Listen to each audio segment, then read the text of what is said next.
In life, sometimes you have to have hard conversations. On today's show, we're going to talk about what do you do? How do you make sure that you get to the best possible outcome? Stick around.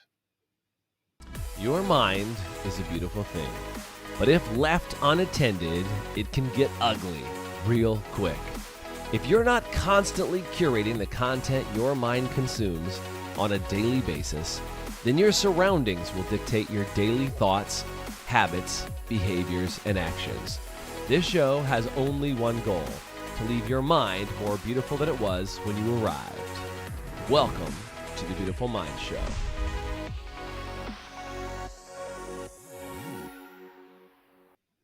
Hey, welcome to the Beautiful Mind Show. My name is Jason Everett, and I'm beyond excited to be here today hanging out with you. And today's special guest, just kidding, there's not a special guest today, is actually just me. I'm rocking with it solo today.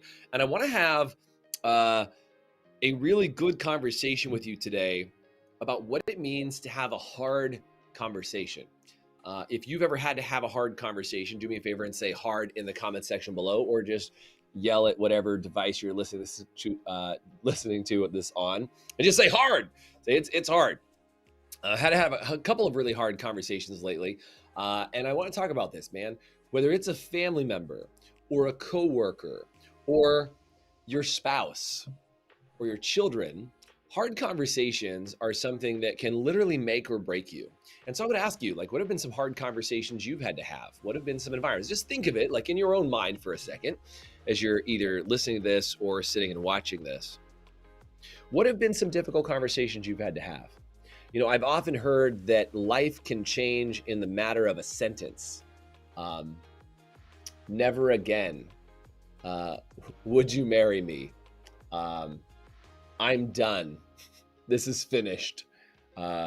You're hired or you're fired, right? Life in an instant can present you with some very interesting conversations. And if you've ever had some really hard or difficult conversations, do me a favor and say hard in the comment section, so I know that this is going to be good, valuable information for you. And the reason why I'm bringing this up is actually inside our academy, our training program. We're getting ready to do a training called The Art of Conversations.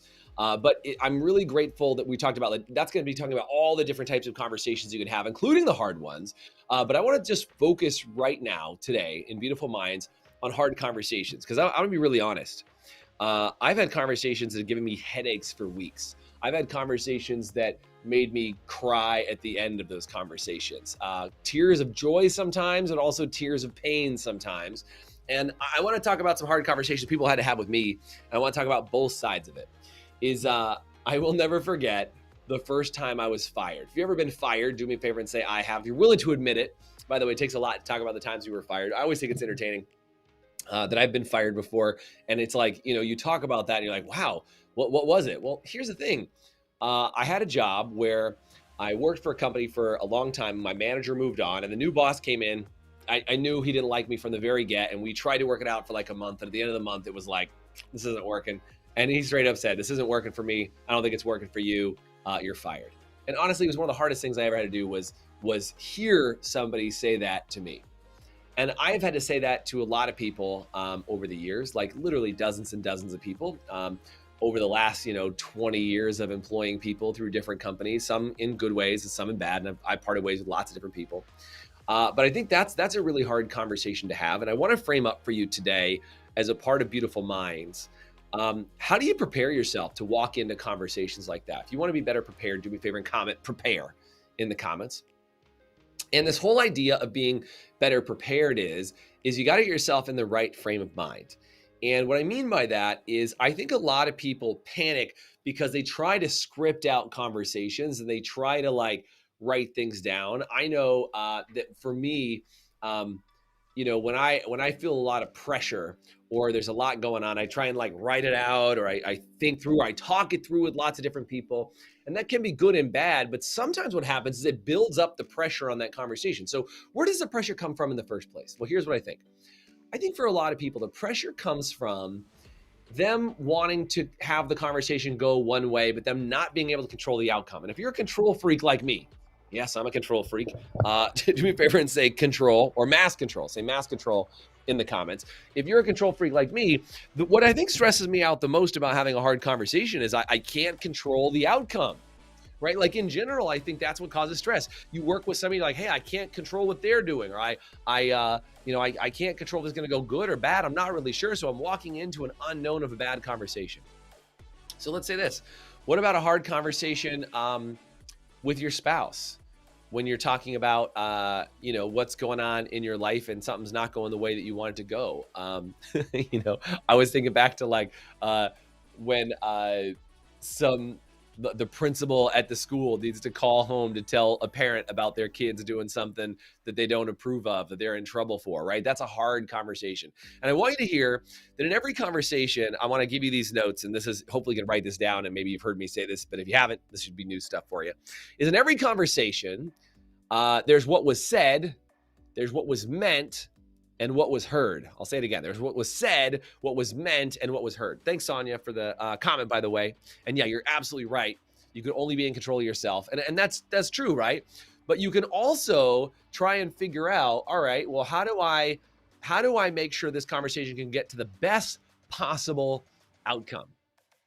And if in every conversation there's what was said, what was meant, and what was heard, well, that means that you got to be careful about what can get interpreted. The words that you use can be important. And you can get really focused and obsessive about how to have this conversation. But I want to give you something that I think has helped me over and over again when I've had to be the one having the hard conversation, whether it's an employee review meeting or it's and whether they're going to get a raise or not get a raise or something like that. And it's called intention-based communication. If that's a new thing for you, do me a favor and say intention in the chat, is intention-based conversations. So instead of, and by the way, I want you to notice it's intention-based, not even necessarily what would be considered outcome-based conversations. So here's what I mean by that. Intention-based conversation. I'm going into a conversation with the intention of being able to come to the best possible outcome for all parties involved. My intention in this conversation is to make sure that my wife or my spouse or my whatever, the intention of this conversation is to make sure that my spouse feels completely supported, even though I have to bring up something that can be pretty heavy topic.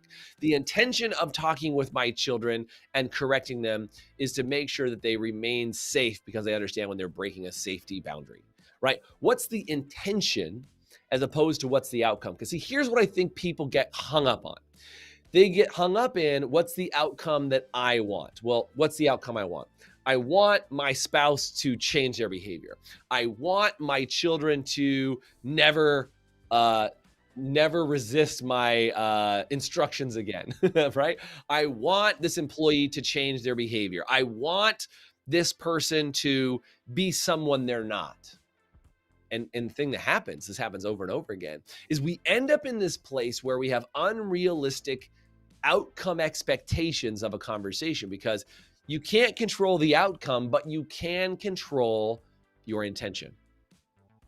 So when I walk into a room and I go speak on stages, which more and more we're getting back to live events and I'm pumped about it. But even when I speak here, is that I sit and I go, I have an intention. My intention is to share with you knowledge and insights about how to have hard conversations so that when you have a hard conversation, you go, am I thinking about the outcome that I would like, or am I thinking about my intention?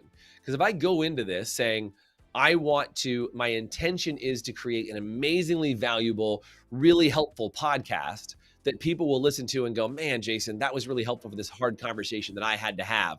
Thank you so much for sharing what you shared. And my intention is that somebody would come up to me at some point in the future and say, thank you for that. Well, then I can go wherever I want to go. But if my outcome is that people, my outcome is that, people have the 15 steps on how to do it, and I only got through 13 of them. Well, and I don't meet the outcome, then I'm disappointed. And then other people are disappointed. You're disappointed versus if my intention, it becomes like a guide, right? So for example, I'll give you this example. If I'm going to climb to the top of a mountain and my intention is to get to the top, I don't care what path I have to use to get to the top. But if my outcome is I'm going to follow that trail and I'm going to get there in an hour, I'm going to get to the top. What happens if I get off path? What happens if I'm over my hour. What happens if, and like all of a sudden that starts to create panic, and it creates pain and frustration and fear and chaos and like people getting lost, and all these things happen when you get hung up on an outcome. You see, when you're not hung up on the outcome, you ready for this? All outcomes become okay. I'll say it again. When you don't get hung up on the outcome, all outcomes become okay because your intention is focused in the right direction. And by the way, thanks Tracy for commenting. This entire idea here is that if you get really clear about the intention that you want, I want to have this great conversation, I want to leave this conversation better. Had another conversation with somebody today that I'm like, I don't know what the outcome is of this call, but my intention is to serve this person really, really well and to build a relationship with this person. So I sat down and I said, well, and by the way, this is another great thing to do.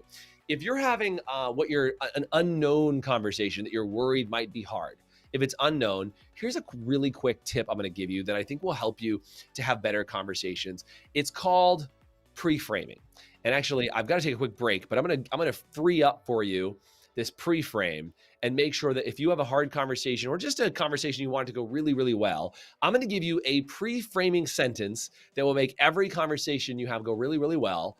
But after this short break, and if that wasn't a good teaser, I don't know what was. Come on back after this break and I will give you the very quick thing you could say at the beginning of any conversation to make sure it goes in your favor right after this short break. We are back. Would you like to have an even more beautiful mind? Well, we'd like you to have one, and we actually created a 7-day Beautiful Minds Challenge, which is a little bit of a choose your own adventure challenge for just 7 days. And I really think you can do anything for 7 days.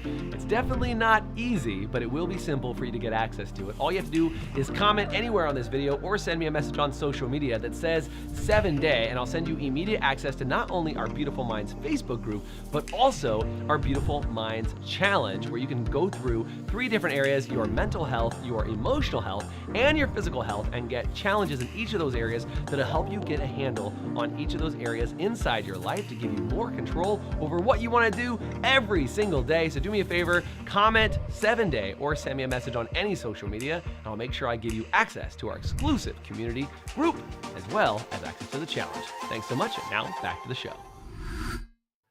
Welcome back. We're talking about hard conversations. Whether it's with your spouse, with your children, with your parents, with your employees, with your partner, maybe it's a business partner. Man, oh man, I've had a lot of partners over the years, and I've had hard conversation with them. I've had a hard conversation with children, with my own children, with other people's children. I've had hard conversations with friends before. Man, if you've had hard conversations, do me a favor and comment hard. That's what we're talking about today. Right before the break, I talked about what's a pre-frame that you can have in every conversation that makes, whether it's a hard conversation or just any conversation you're unsure of the outcome for, what would you do to pre-frame? Because here's the thing.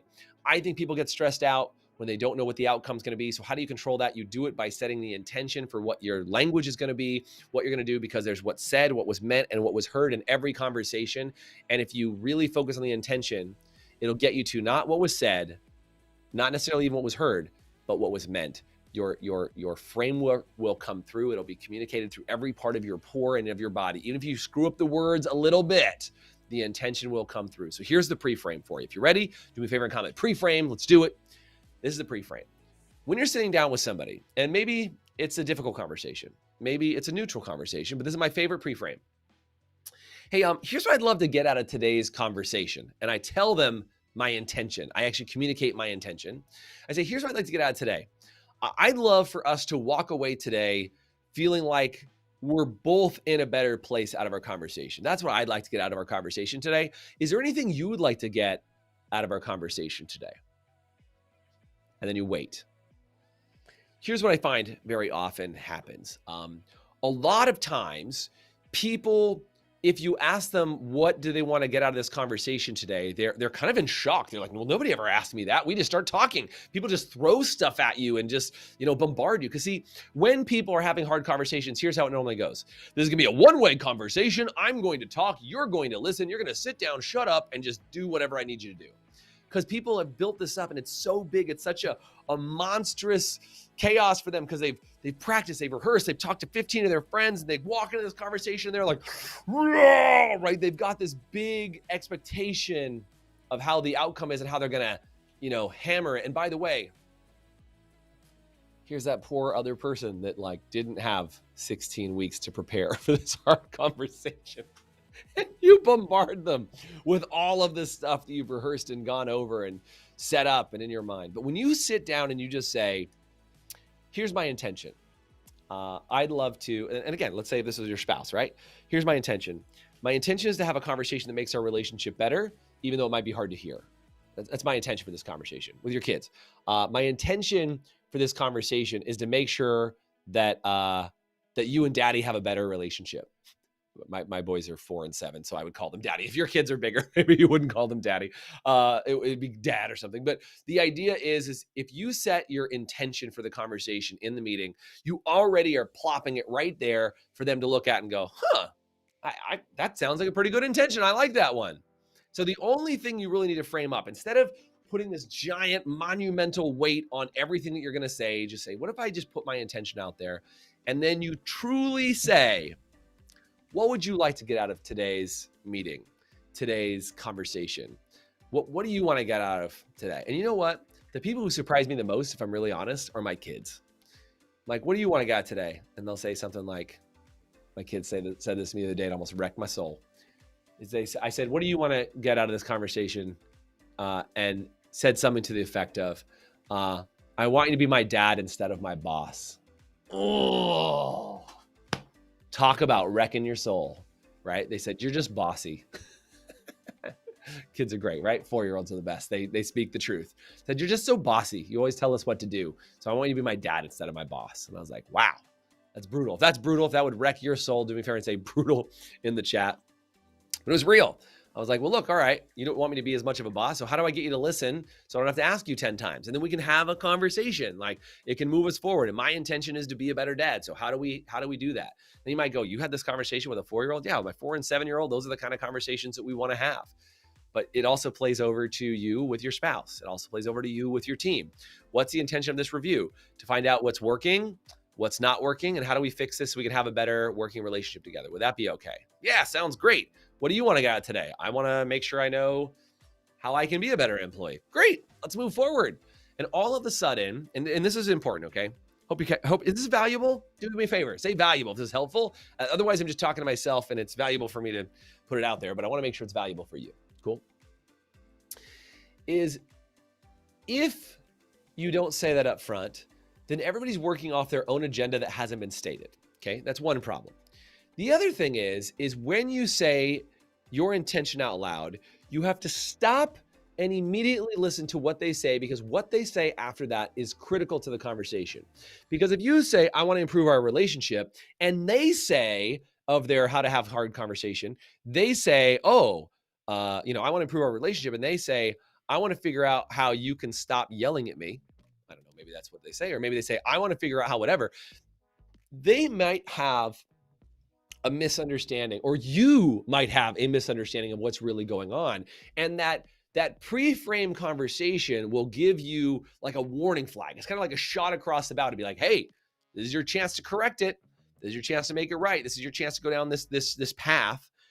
And I will never forget, I was in a training one time, and somebody, we were doing an exercise. And by the way, I learned this exercise from a mentor of mine named Blair Singer. Some of you guys might know Blair Singer. Yeah. Sonia just said on here, thanks, Sonia. She said, this is super valuable. When I heard you talk with your son, I heard you listen to him, which is so important, right?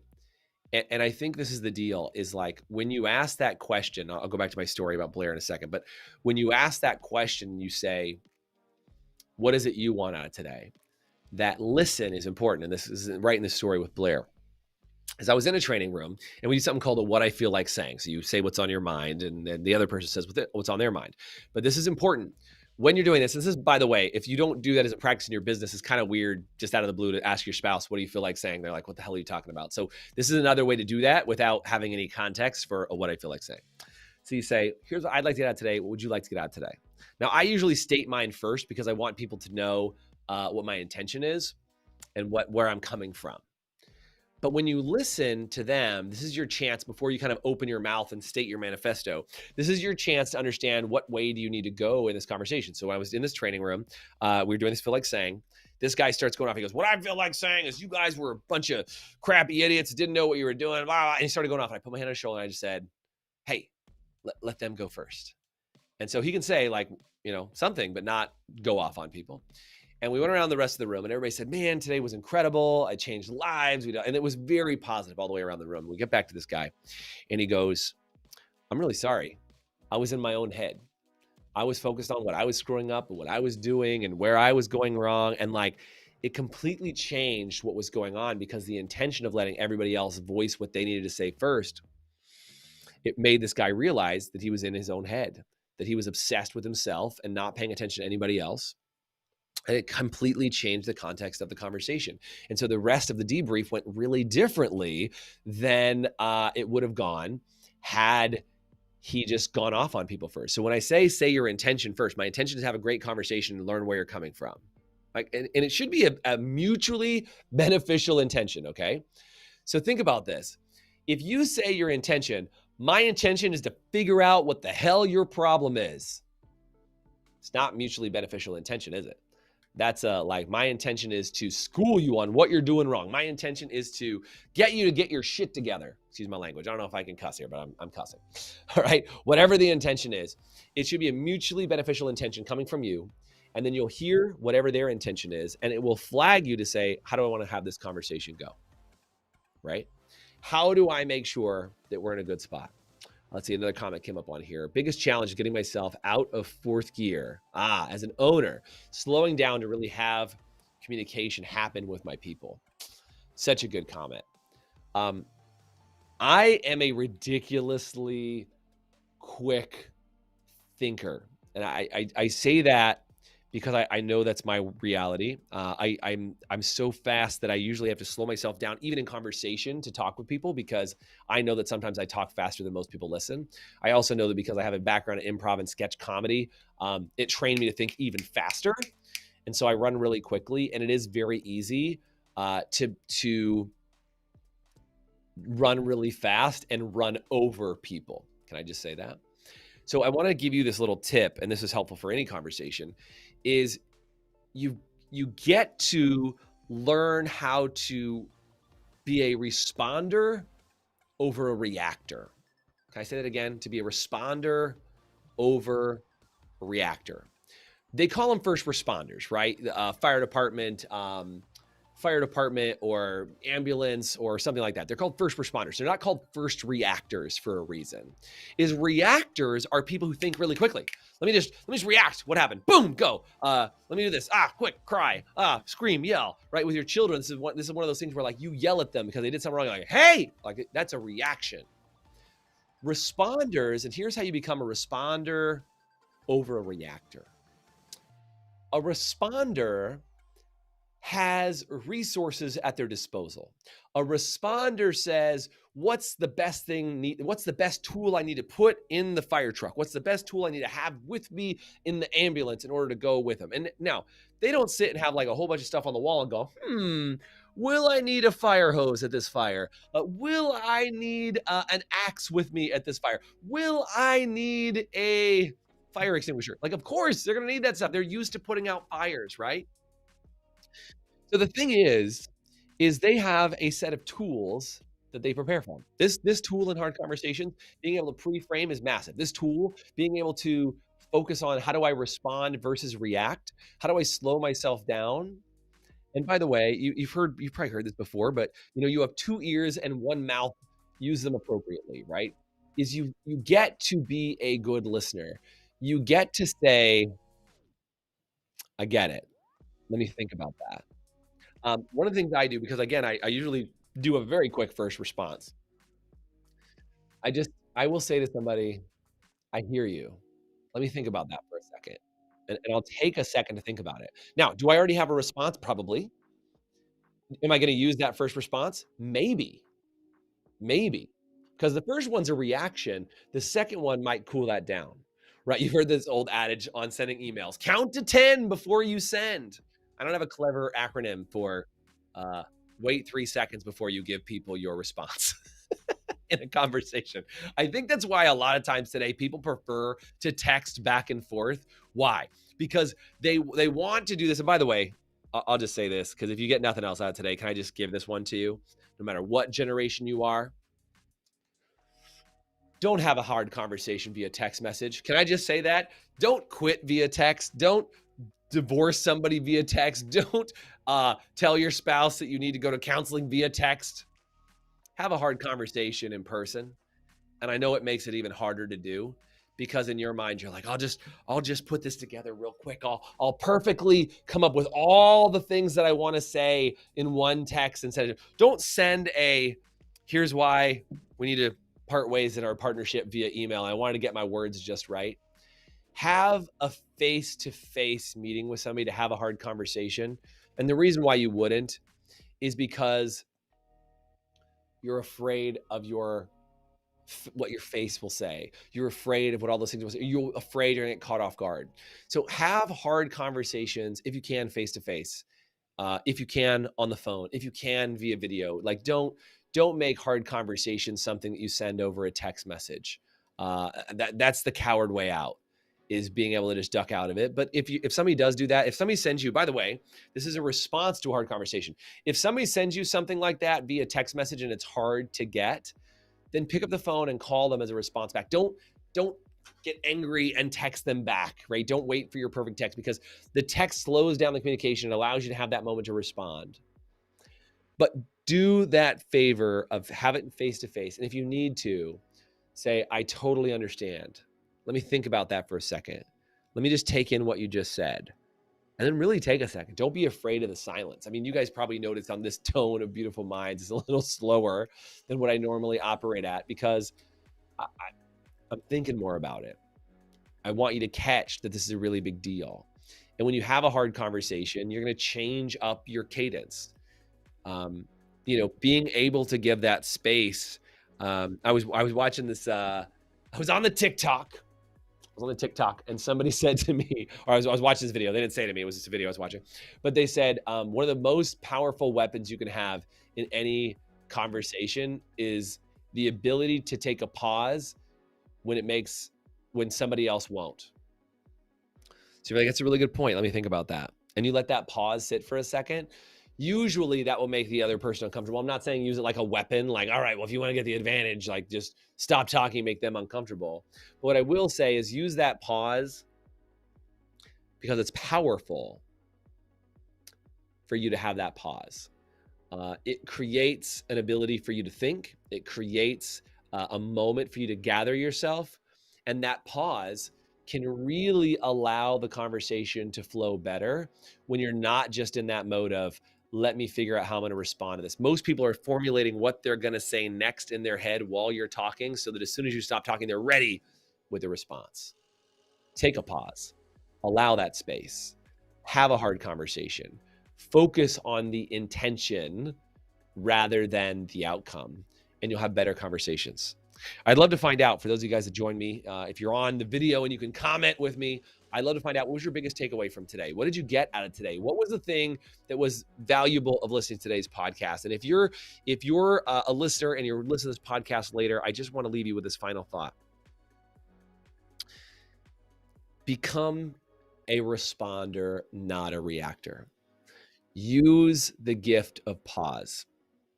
Focus on your intention rather than your outcomes. And you can have any conversation with anyone, anytime, and it will go over 1,000,000 times smoother than if you're worried about getting your way accomplished.